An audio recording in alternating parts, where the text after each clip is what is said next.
하나님의 말씀을 봉독해 드리겠습니다. 골로새서 4장 2절부터 6절까지 제가 봉독을 해 드리겠습니다. 봉독합니다. 기도를 계속하고 기도에 감사함으로 깨어 있으라. 또한 우리를 위하여 기도하되 하나님이 전도할 문을 우리에게 열어주사 그리스도의 비밀을 말하게 하시기를 구하라. 내가 이 일 때문에 매임을 당하였노라. 그리하면 내가 마땅히 할 말로써 이 비밀을 나타내리라. 외인에게 대해서는 지혜로 행하여 세월을 아끼라. 너희 말을 항상 은혜 가운데서 소금으로 맛을 낸과 같이 하라. 그리하면 각 사람에게 마땅히 대답할 것을 알리라. 아멘. 오늘은 그리스도인의 삶과 헌신이라는 제목으로 함께 말씀을 듣겠습니다. 오늘도 하나님께서 예배드린 우리 성도님들을 만나주시고 생명의 말씀을 통해서 풍성한 은혜를 내려주시기를 축원합니다. 먼저 하나님께 기도드리겠습니다. 하나님 아버지, 오늘도 저희들을 사랑하시고 우리의 예배를 들으실 때에 귀한 말씀을 주시니 감사를 드립니다. 하나님 아버지, 이 말씀을 통해서 하나님의 뜻을 깨닫고 하나님 앞에 온전한 삶을 살 수 있도록 전할 때도 들을 때도 성령님 함께 하시고 도와주시옵소서. 예수님의 이름으로 기도하옵나이다. 아멘. 하나님은 항상 사람들을 통해서 일하십니다. 그렇게 사람들을 통해서 일하셨고 현재까지도 사람을 통해 일하시려는 자신의 계획을 바꾸지 않으십니다. 하나님의 계획은 노아, 아브라함, 요셉, 모세, 여호수아, 다윗, 또 12사도 그리고 바울, 이 모든 사람들을 필요로 했습니다. 그 후에도 어거스틴이라든지 루터나 칼빈이나 웨슬레, 또 우리 언더우드 같은 선교사님도 사용을 하셨습니다. 우리 인간들을 구속하신 역사 그 자체도 하나님의 아들로서 성육신하신 한 인간을 통해 일하신 분이 바로 하나님이셨습니다. 그러면 하나님은 자신의 계획을 이루기 위해서 사람을 사용하시는데 그 사람으로 하여금 무엇을 하도록 하실까요? 달리 말씀드린다면 우리 사람은 무엇을 함으로써 하나님의 뜻을 이루어 드리느냐 하는 것입니다. 이것을 우리는 그리스도인의 헌신적인 삶이라고 말할 수가 있을 것입니다. 오늘 읽은 본문 골로새서 4장 2절로 6절에 보면 그것을 세 가지로 말씀하고 있습니다. 그것은 기도와 전도와 언행. 언행은 또 행위와 말이라고 풀어 쓸 수가 있겠죠. 자, 첫째로 이 세 가지 중에 첫째는 우리가 하나님의 뜻을 이루어드리기 위한 헌신적인 삶을 살 때 먼저 기도하는 삶이 되어야 한다고 말씀을 합니다. 하나님의 자녀에게 기도 생활만큼 중요한 것이 없습니다. 기도를 성도의 호흡이라고 비유한 사람이 있어요. 그 말은 무엇보다도 기도가 우리 성도의 생활에서 얼마나 절실한가 하는 것을 표현해 주는 것입니다. 숨을 쉬지 않으면 아무도 살아남을 수 없듯이 기도하지 않으면 영혼의 생명이 지탱할 수 없다는 것을 말해주는 것입니다. 자, 이 기도라는 것이 하나님께서 그의 자녀들에게 주신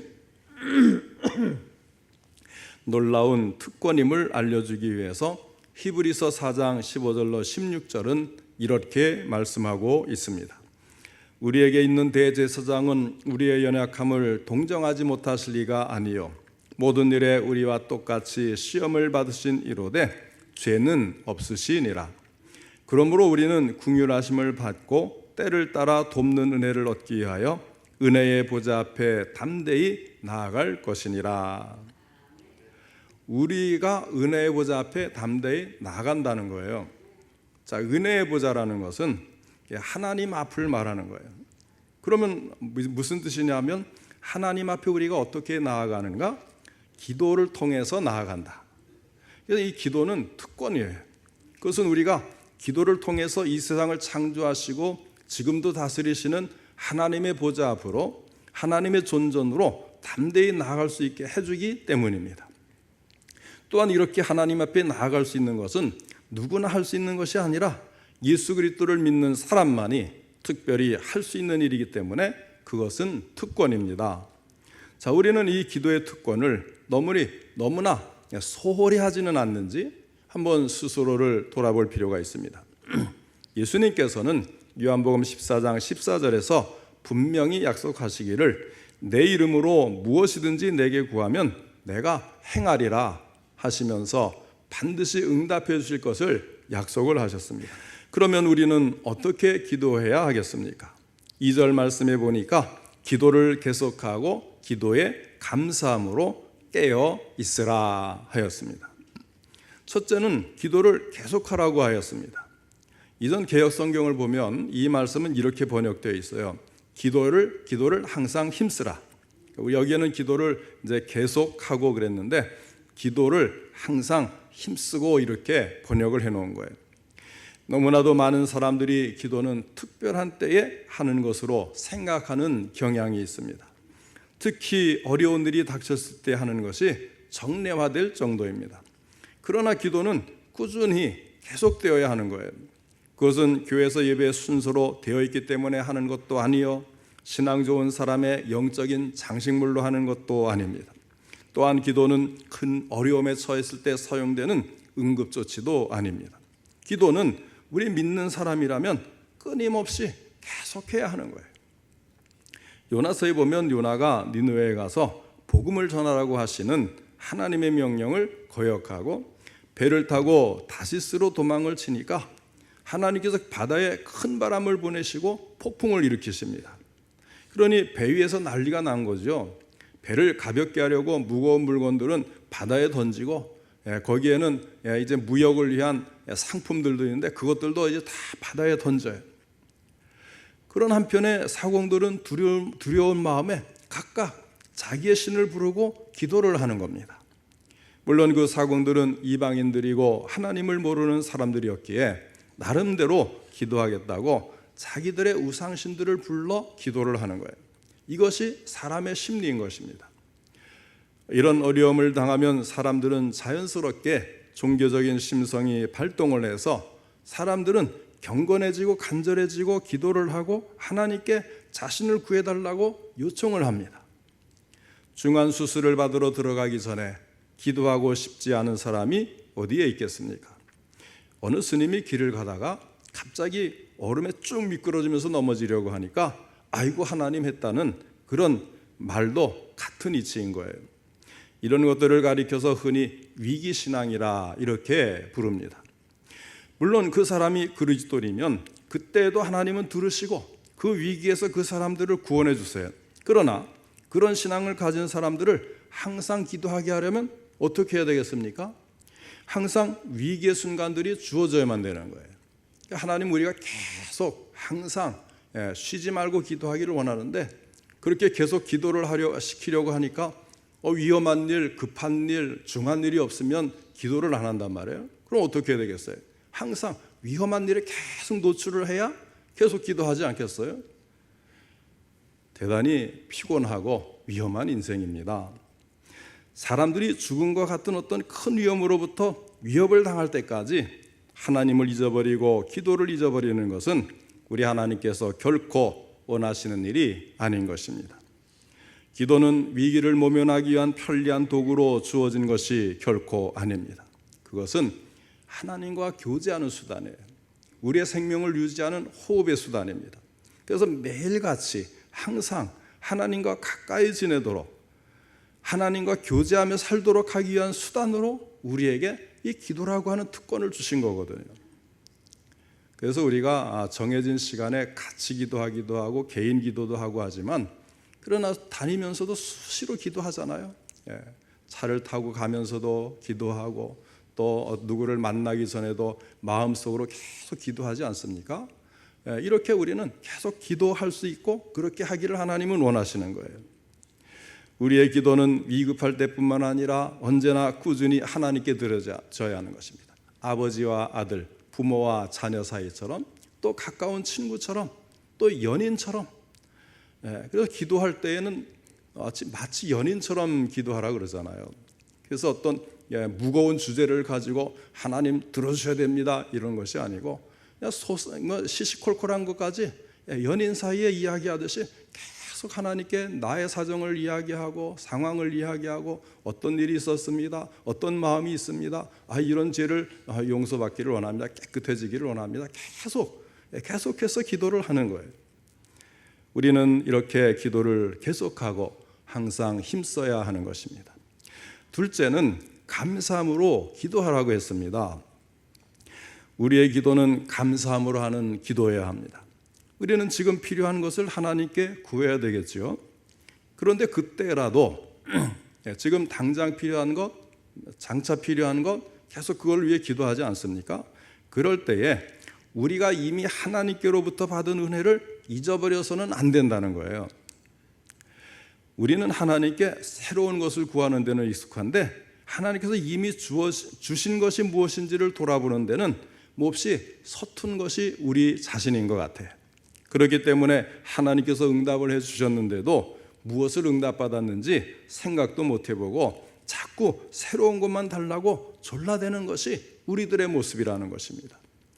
다윗은 시편 103편 2절에서 내 영혼아 여호와를 송축하며 그의 모든 은택을 잊지 말지어다 하고 노래를 하고 있습니다. 그리고 시편 50편 23절에서 감사로 제사를 드리는 자가 나를 영화롭게 한다 말씀한 것처럼 기도도 우리가 이제 하나님께 기도하면서 감사할 수 있을 때 하나님을 영화롭게 하고 하나님을 기쁘시게 할 수가 있는 거예요. 사람들 간에도 서로 감사가 있으면 기쁨이 있고 만족이 있지 않습니까? 감사를 잊지 않는 자식을 둔 부모의 마음이 얼마나 흐뭇하겠어요. 자녀를 둔 부모님들은 다 아실 거예요. 내가 주는 것밖에 없잖아요. 사실 부모는 자녀에게 정말 아껴서 이 가진 것을 다 주는데 그러나 한마디면 족하잖아요. 감사합니다. 부모님이 참 우리가 부모님께 제대로 해드린 것도 없는데 이렇게 있는 것 없는 것 다 주셔서 우리를 참 필요할 때마다 살게 해주시니까 너무 부모님이 감사해요. 본인이 안 해도 누군가를 통해서 전해 들어도 당신 자녀가 그렇게 당신에게 부모에게 감사하는 마음을 그렇게 표현하더라. 그러면 다 눈 녹듯이 고생한 것들이 다 녹는 것 아니겠어요? 하나님의 마음이 바로 그거예요. 하나님의 자녀된 우리가 주신 은혜를 기억하고 하나님 정말 감사합니다. 그때 그런 일에도 감사하고 지금도 그렇게 해주시니 감사하고 앞으로도 그렇게 해줄 줄 믿고 감사합니다. 그러면요 하나님의 마음이 얼마나 기쁠까. 인간 부모나 하늘에 계신 우리 부모나 똑같은 마음이라는 거죠. 무엇을 감사할 수 있을까요? 가장 중요한 것은 구원받은 사실에 감사하는 거예요. 우리의 죄를 용서해 주시고 우리를 공중권세 잡은 세상 임금 마귀 사탄에게서 해방시켜 주시고 지옥불의 그 큰 위험에서 나를 건지셔서 내가 언제 어느 때 이 세상을 떠나더라도 천국에 나의 집을 마련해 놓고 계시고 우리를 영접하시겠다고 예수님도 약속을 하신 이 사실이 늘 감사해서 제일 먼저 그것을 감사하는 거예요. 내 영혼이 구원받은 것. 그리고 우리가 그리스도 안에 살면서 지금 누리고 있는 것들이 다 누구로부터 나왔습니까? 결국은 하나님으로부터 나온 거예요. 그것을 우리는 감사할 수 있어야 되는 것입니다. 그 다음에 셋째는 기도에 깨어있으라고 했습니다. 우리의 기도는 깨어있는 기도여야 되는데 여러분 깨어있다는 말은 언제 사용합니까? 예수님 오실 때 깨어있는 자가 복이 있다고 그랬잖아요. 신랑이 혼인식을 마치고 돌아올 때 하인들이 깨어있으면 종들이 깨어있으면 그 종은 복된 종이다 말씀을 하신 겁니다. 그러니까 깨어있다고 하는 것은 이 종말과 관련이 되는 거예요. 주님이 오실 때 또는 우리 개인적인 인생의 종말을 고하고 주님을 만날 때 이때에 우리가 끝까지 깨어 있어서 주님과의 관계를 유지하고 주님 앞에 계속해서 이 살아있고 깨어있고 그런 것을 깨어있다 이렇게 이야기하는 거죠. 깨어서 기도하는 것은 기도를 항상 힘쓰기도 하지만 다성적으로 기도하는 것은 거부합니다. 기도를 게을리하는 사람은 신앙의 잠을 자는 사람인데 그런데 어떤 사람은 부지런히 기도를 하는데 그냥 습관적으로 중언부언 그 기도가 무슨 내용인지도 모르고 들어주기를 그렇게 기대하는 것도 없이 계속해서 반복해서 하면서도 이렇게 참 기도를 하는 사람이 있죠. 그것은 깨어있는 기도가 아니라는 거예요. 진정으로 주님을 만나고 싶고 주님과 다정한 교제를 나누고 싶어서 언젠가 천국에서 만날 그분을 더욱 가까이 하고 싶은 마음으로 기도에 깨어있는 우리 모두가 될 수 있기를 축원합니다. 그 다음에 둘째로는 우리 그리스도인들의 헌신적인 삶에 있어서 중요한 것은 전도라고 하는 것입니다. 기도를 할 때에 어떤 기도를 우선적으로 해야 됩니까? 전도의 문이 열리도록 기도하는 거예요. 전도를 위해 기도하는 것은 우리의 일이고 전도의 문을 열어주시는 것은 하나님의 일이 되는 겁니다. 그래서 흔히 전도는 하는 것이 아니라 되어지는 것이다 이렇게 말을 합니다. 늘 그런 말을 제가 한 적이 있을 거예요. 예수는 믿는 게 아니고 믿어지는 것이다. 전도는 내가 하는 것이 아니고 되어지는 것이다. 이것도 같은 이야기예요. 기도를 통해서 하나님이 부르시고 거듭나게 하시고 교회로 보내주시는 거예요. 그래서 사도 바울도 본문 3절로 4절 말씀을 통해서 골로새 교인들에게 전도를 위해 기도를 부탁하고 있습니다. 또한 우리를 위하여 기도하되 하나님이 전도할 문을 우리에게 열어주사 그리스도의 비밀을 말하게 하시기를 구하라. 내가 이 일 때문에 매임을 당하였노라. 그리하면 내가 마땅히 할 말로써 이 비밀을 나타내리라. 우리의 기도는 언제나 다른 사람을 위해서 열려 있어야 합니다. 자칫 기도는 사실 하나님을 위한 것이고 이타적인 것이잖아요. 이것이 가장 이기적인 행위로도 될 수가 있는 겁니다. 그것을 우리는 기복주의 신앙이라 그러잖아요. 내가 복받기 위해서, 내가 잘되기 위해서 그런 기도만 열심히 하다 보면 결국은 기복주의 신앙으로 가는 거예요. 기도는 우리가 그 이상의 목적을 가지고 이타적으로 사용되어야 되는 겁니다. 그것을 사도 바울은 전도를 위한 기도의 협력을 요청함으로써 하고 있는 것입니다. 여기 3절에서 말씀하는 그리스도의 비밀은 바로 복음을 가리킵니다. 바울이 부탁한 기도는 자기 개인의 욕심을 위한 것이 아니라 하늘나라의 확장을 위한 것이었습니다. 하나님께서 전도할 문을 열어주셔서 그리스도의 비밀을 말하게 하시기를 구하고 있는 것입니다. 사도 바울은 이 복음 전파를 위해 쓰다가 로마의 감옥에 갇혀서 매임을 당했는데 이 골로새서 자체가 우리가 옥중서신이라 그러잖아요. 지금 로마의 감옥에 갇혀 있는 상태에서 이 골로새서를 쓰고 있는 거예요. 그러니까 감옥에 갇힌 상태에서 이 기도를 부탁을 하고 있는 겁니다. 그래서 전도할 수 있도록, 전도의 문이 열릴 수 있도록, 담대하게 복음을 전할 수 있도록 우리를 위해서 기도해 달라. 만약에 우리가 이런 상황에서 기도를 부탁한다면 어떤 기도를 가장 먼저 요청을 할까요?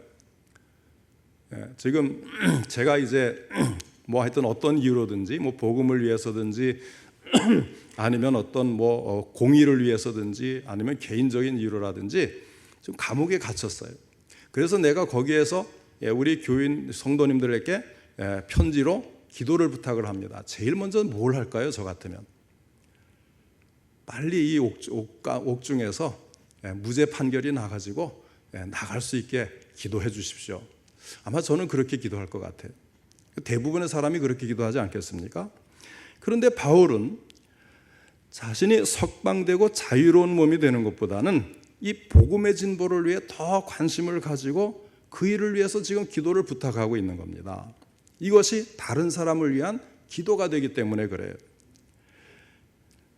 우리 교회가 이제 11월에 추수감사절 때 총동원 새생명 초청잔치를 하고 있지 않습니까? 그래서 이제 이웃들을 초청하고 복음을 들을 수 있도록 기회를 만들려고 애를 쓰는데 그때마다 이제 태신자 명단을 이제 기록을 하잖아요. 그러면 그 태신자 명단에 그 이름을 놓고 기도하는 것을 언제 해야 되겠습니까? 사실은 지금부터 해야 되는 거죠. 이전에 기록했던 그 이름을 놓고 지금 계속 기도하고 또 시간이 흐르면서 새로 이 사람을 위해서도 기도해야 되겠구나 정해지면 거기에 이제 합해서 그 사람을 위해서 지금부터 기도하는 것이 선행되어야 그때에 하나님이 우리가 어떤 이제 방법으로 초청을 하는지 각각 이제 또 때에 따라서 다르겠지만은 그래야 하나님께서 그 사람을 불러주시고 예수님이 믿어지도록 도와주시는 거예요.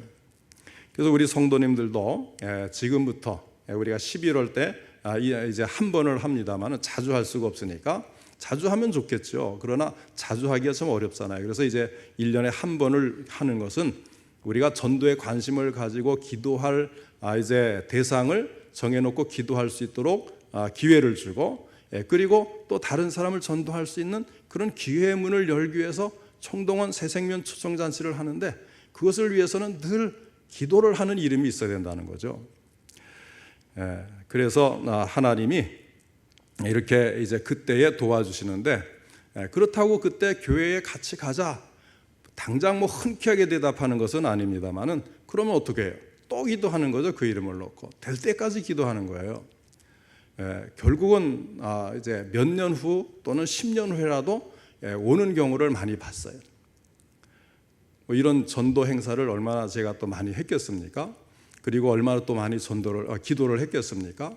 그러면 당장에 오질 않아요. 어떤 때는 막 문전박대를 당해요. 그러면 그때에 좀 마음이 많이 상하죠. 그래도 계속 기도하고 다른 사람과 함께 협력해서 기도하니까 얼마 되지 않아서 뭐 사건을 통해서도 마음을 바꿔줘요. 그래서 한 번은 제가 그런 말씀 드렸잖아요. 서울에 있는 사람이 이제 제가 목회할 때 그 교회에 대해서 참 선한 일을 많이 한다 소문이 났는데, 그 서울에 있는 분의 부모님이 자기 부모를 전도하려고 하는데 교회 얘기를 꺼내지도 못하게 하는 그런 완고한 분이에요. 그런데 어느 날 어느 교회에 어느 목사님이 무엇을 하는데 참 마을에서 칭찬하고 참 좋은 일 하더라, 이 말을 들으니까 희망이 생겼어요. 그래서 이제 서울에서 부모님 뵈러 내려올 때에 우리 사택을 문 두드리고 찾아오는 거죠. 그래서 전도를 부탁한 거예요. 그런데 전도가 됩니까? 이렇게 가서 전도하고 이제 교회도 나오시도록 이렇게 이야기를 하려고 하면 딱 쳐다보고는 다시 고개를 떨려요. 밑에서 일하는 거. 노인이라도 일들 많이 하시잖아요, 우리나라 농촌에는. 그 일을 하면서 쳐다보지도 않고 말 한마디가 바쁘신데 그냥 가시죠. 예. 그러면 다음에 또 가는 거예요. 그러다가 이분이 사고가 났어요. 이제 오토바이를 타고 다니는데 골목에서 딱 뛰어나오는데 차가 지나가면서 혼수 상태가 된 거죠. 그래서 병원에서는 한 달도 못 갈 것이다, 세상을 떠나실 거라는 거죠.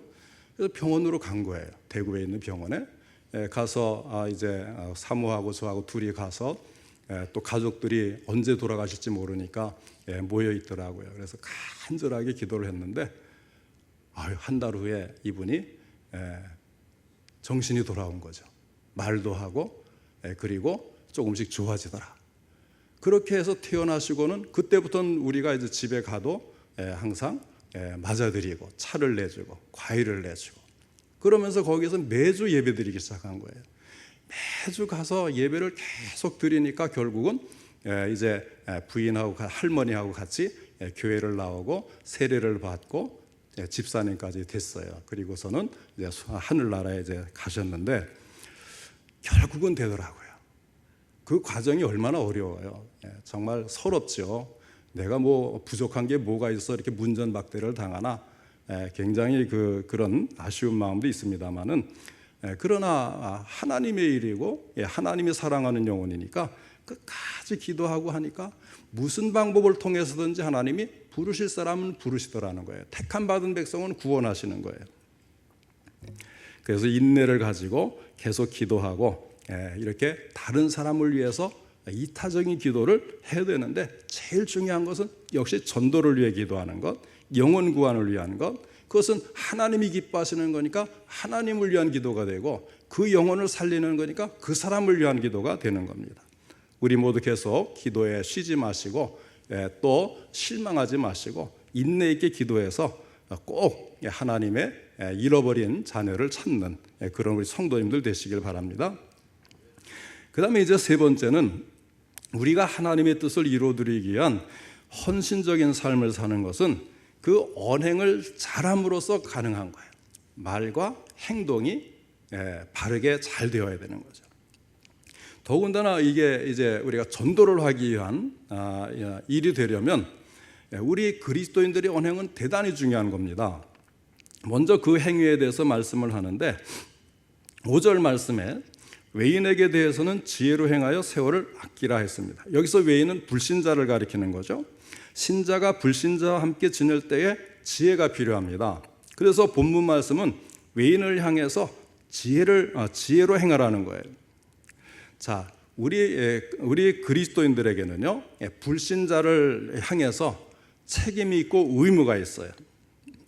아직 진리를 모르고 참 인생을 모르는 사람들에게 그리스도를 알게 하고 그들이 알지 못하는 세계가 존재한다는 것을 가르쳐 줘야 하는 것이 우리의 책임이고 의무인데, 그러면 그렇게 하려면 어떻게 할까요? 세상 사람들이 그리스도를 만나고 알게 되는 것은요, 우리처럼 뭐 성경을 읽고 아는 것도 아니고 설교를 들어서 아는 것도 아니에요. 그럼 무엇을 보고 판단하게 되냐면 먼저 예수 믿은 우리를 보고 저 사람을 보니까 그들이 믿는, 그들이 말하는 하나님이 계시는구나, 예수 그리스도가 정말로 계시는구나, 이것은 우리 믿는 사람을 보고 판단하는 겁니다. 요즘처럼 광화문에 있는 그리스도인들만 보다가는요, 정말 교회 문 닫게 생겼어요.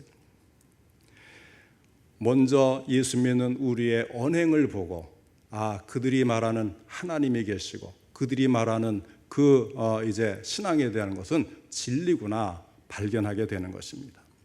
그래서 지혜롭게 행한다는 것은 우리에게 속하지 않은 불신자들을 향해서 조심성 있고 밝은 태도로 대하는 것을 말해요. 그것은 우리가 복음을 방해하는 어떤 행동이나 말을 하지 않도록 주의한다는 것과 같은 말이 되는 것입니다.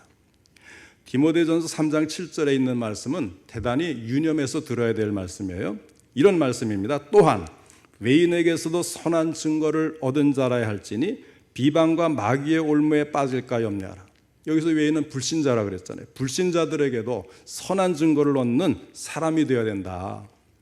우리 예수 믿는 사람들은 이렇게 안 믿는 사람들에게도 이런 좋은 평판을 들어야 우리가 전도할 기회를 가질 수 있게 되고 부질없는 논쟁을 하지 않고 세월을 아낄 수가 있는 거예요.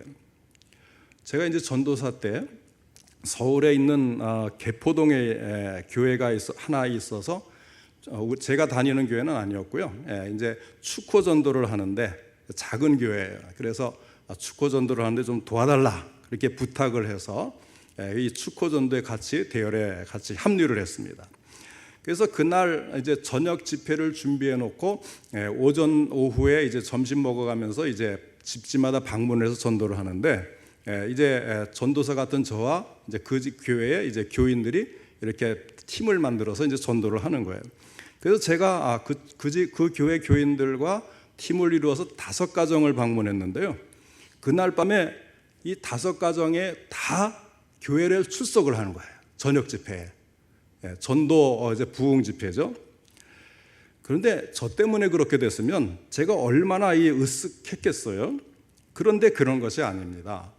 이게 같이 다니고 진행하면서 가만히 보니까 제가 열심히 해서 된 것이 아니고 저를 안내하는 여집사님이 있어요. 전도사님 이 가정입니다. 가시죠. 그 다음에 저 가정입니다. 가시죠.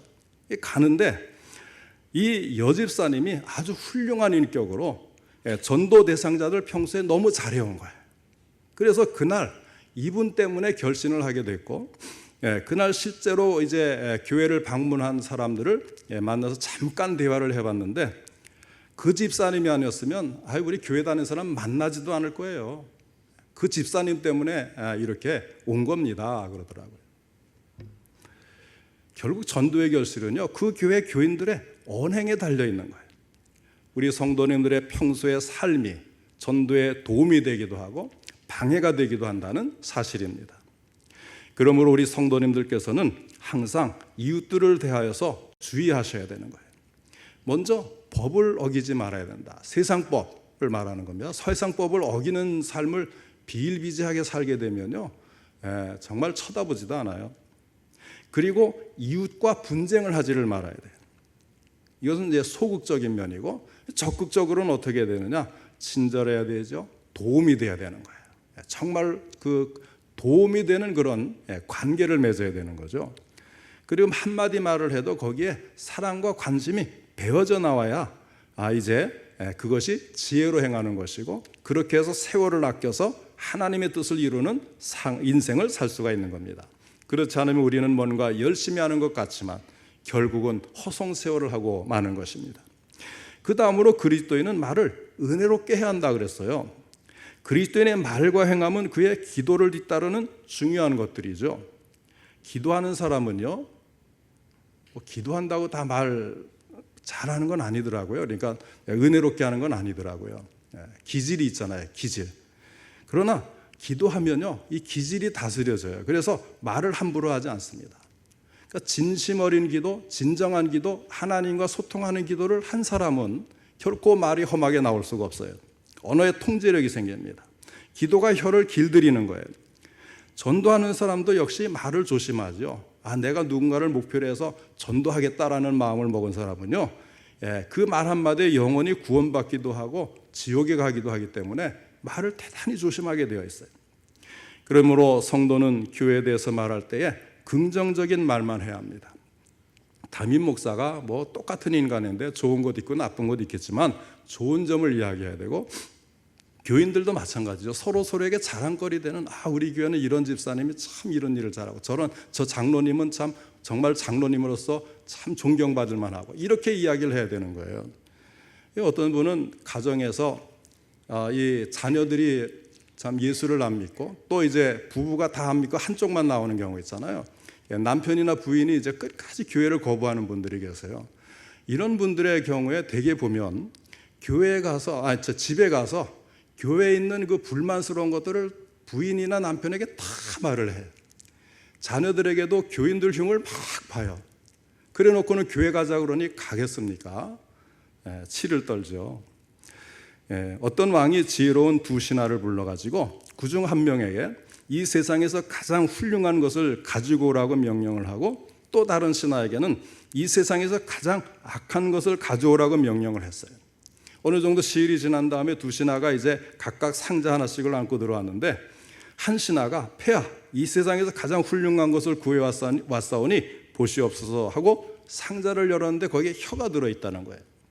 근데 또 다른 신하가 와서 폐하, 이 세상에서 가장 악한 것을 보시옵소서 상자를 열었는데 그 속에도 혀가 들어있는 거예요. 그래서 왕이 도대체 어떻게 된 거냐 물으니까 두 신하가 대답을 하기를, 폐하, 비록 혀는 작은 것이오나 사용하기에 따라서 세상에서 가장 훌륭한 것이 되기도 하고 또 가장 악한 것이 되기도 합니다. 그렇죠. 혀는 작은 것이지만 그 위력은 대단한 겁니다. 예수 그리스도의 복음을 증거해서 영혼을 살리고 칭찬과 격려로 사람들을 세워주기도 하지만 불평, 원망, 비난, 중상모략으로 상대방을 괴롭히기도 하는 거예요. 그러므로 거듭나고 거룩함을 받은 우리의 신자들의 일상 언어 역시 성화되고 거룩해져야 합니다. 너희 말에 소금을 치라고 했습니다. 소금을 치라는 말은요, 말에 소금을 치라는 것은 말에서 독기를 제거하라는 뜻이에요. 고대 사회에서는 소금을 독소 제거하는 해독제로도 사용을 했다 그래요. 그런데 사람의 입에는 이 독이 있거든요. 그 독이 언제 뿜어져 나올지 모르는 거예요. 그렇기 때문에 우리의 말에 항상 은혜의 소금을 쳐서 독소를 제거해야 돼요. 은혜롭고 성결한 말로 바꿔야 되는 것입니다. 또 너희 말에 소금을 치라는 것은 말 한마디도 맛이 있게 해야 된다는 거예요. 소금으로 간을 잘한 말은 아주 잘 양념한 그런 음식처럼 맛이 있습니다. 입에 맞고 맛이 있는데 매력적이고 효과적인 거예요. 그러면 아주 말 솜씨가 있어 잘하면 거기에 소금을 친 것처럼 맛있는 말이 됩니까? 그건 정 틀린 거예요. 그럴싸하게 말을 잘하고 정말 사람이 혹할 정도로 말을 한다고 그게 좋은 말이 되는 게 아니에요. 소금 친 말이 되는 게 아니에요. 서툴고 어눌한 말이라도 진실이 어리고 사랑과 관심이 비어있는 말이어야 된다, 그런 뜻입니다. 사랑하는 성도 여러분, 이제 기도하는 삶을 다시 회복하시기 바랍니다. 몸이 연약해서 또는 여러 가지 사업을 하다가 보면 또 피곤해서 교회 나와서 기도를 못해도 개인적인 기도의 시간을 가지시기 바랍니다. 그리고 전도하는 삶도 회복시키시기 바랍니다. 또 내 언행이 진정 그리스도인으로서 또 하나님의 자녀로서 합당한 모습인가도 스스로 잘 살펴보시고 항상 은혜롭고 성결한 삶으로 하나님께 영광을 돌리고 이웃들의 영혼을 구원하는 일에 헌신을 해서 하나님의 뜻을 이루는 데 쓰임받는 우리 성도님들 다 되시기를 주님의 이름으로 축원합니다.